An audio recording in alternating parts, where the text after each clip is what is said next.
Hey guys, welcome to another video. JPEG is a lossy file format. This means that some image data recorded by the camera sensor will be lost when it is compressed. On the other hand, the RAW file format will retain all image data as it is a lossless format.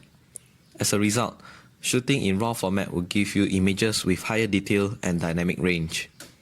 RAW photos are unprocessed, so you will need to edit them. This is a huge benefit as it will give you more control over the exposure, colors, sharpness, and many more. It might even save some overexposed or underexposed images as you'll be able to recover highlights and leave shadows. This is a time lapse of me editing a RAW photo on Adobe Lightroom. As you can see, I was able to recover the details of the underexposed tree while preserving the details of the moon. The ability to adjust individual colors was helpful, and I brought down the luminance of the blue sky to make the clouds stand out more. I prefer sharpening my own images as my phone tends to over-sharpen them. To take RAW photos on your smartphone, you may need to use the Pro mode.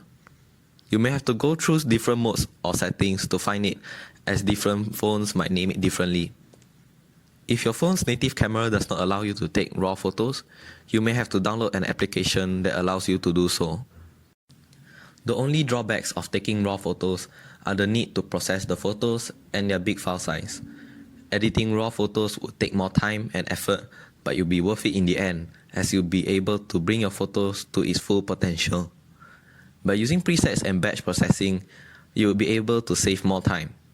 The big file size of RAW photos would mean that you would require more storage. For example, the RAW photos taken by my phone have a file size of 32 megabytes, while the JPEG photos have a file size of only 3 megabytes.